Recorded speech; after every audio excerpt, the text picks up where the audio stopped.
September 18th, 2024, a survival horror game finally gets released, taking inspiration from the OG Silent Hill 2, 3, Kuon, and Rule of Rose, all developed by one person, Hollowbody.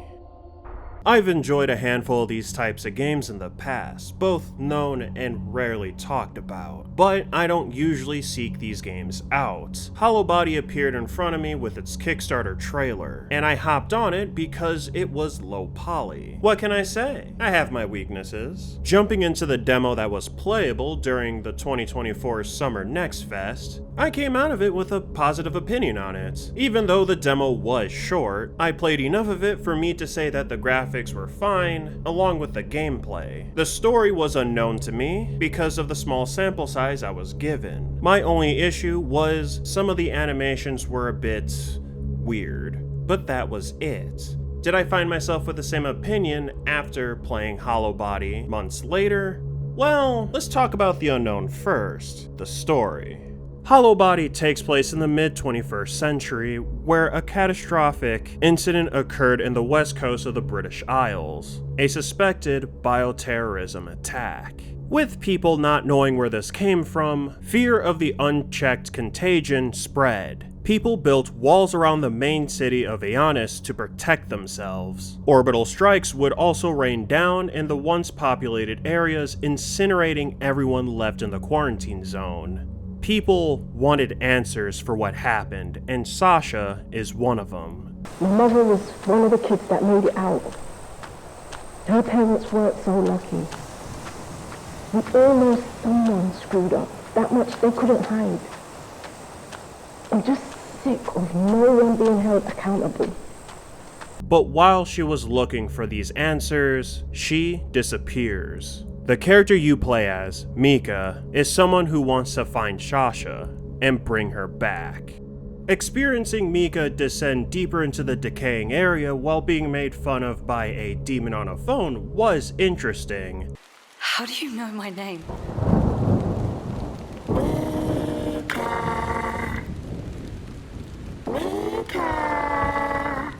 But what I gravitated towards was listening to the signals and the interactions between her and the stranger. The audio signals that you hear in Hollowbody are moments in time where the residents suffer in some way because of that event. I liked how all these were portrayed. I do have a favorite one with the child telling off the law enforcement for not letting her go on the playground.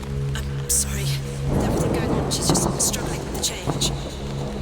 This park is for girls and boys that are little, not grown-ups.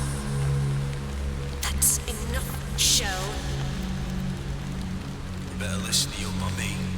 And honestly, she was kinda spitting facts. There are also documents that you can find throughout the game that will also give you supplementary material, and while I did gloss over some of them, I think the child drawing stuck out to me the most, given how sad the situation was before they all got incinerated. And then the wounded stranger is optional to the story. However, whether or not he jumps dictates the ending that you get. I was able to save him, and I found his interactions with Mica to be pretty honest and kinda funny. This place is giving me the creeps. Secret underground crypts not normally your thing? Yeah, no, I kinda skipped my goth phase. For a situation like this, I don't want a bunch of funny haha moments, as that would be inappropriate. Smaller infrequent moments of levity are fine, especially when they're written well. I can respect the developer for being able to balance the seriousness with a bit of humor. Of course, this is only here if you save him, so if I didn't, I probably would have enjoyed Hollowbody much less, at least on the first playthrough. Not that there's anything wrong with dealing with the loneliness and the occasional taunting of the demon on the phone, it's just my preference. I would say the story and writing of Hollowbody was good.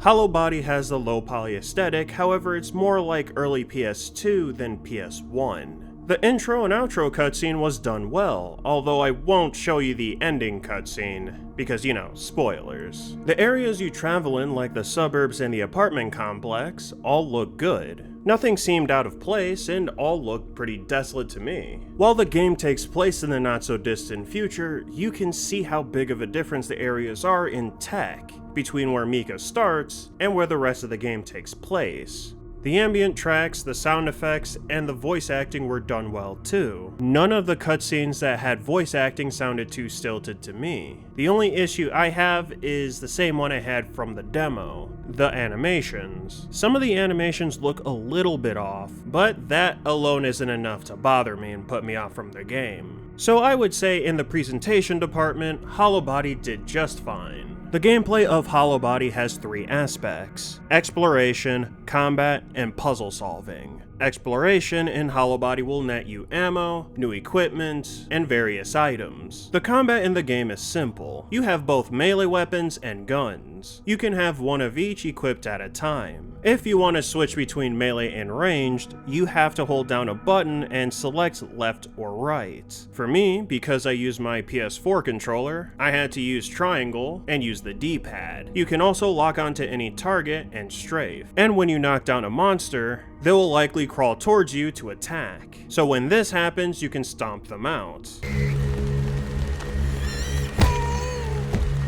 The puzzles in the game are logic-based, so you'll have to pay attention to your surroundings to know how to solve the puzzle. I found Hollowbody's combat to be serviceable. I didn't have any points in my gameplay where the combat fell apart. Although, I'll be honest, I didn't feel like I got enough from it. If I know items are going to be limited, I will make sure to ration everything I have for emergencies or hard encounters. When I got near the end of Hollowbody, I noticed I had a lot of healing items and quite a bit of ammo. I think I was expecting more scenarios where I would find myself locked in with a monster or two in a tight space, especially because it does happen, it just didn't happen enough for me. I know I played Hollowbody on its normal mode, and there is a new game plus with a hard mode included when you beat the game. However, even with that in mind, I still feel like I wasn't put in enough situations where I felt like I had to start using more ammo and healing items. I guess I would say normal mode felt just a bit too easy for me.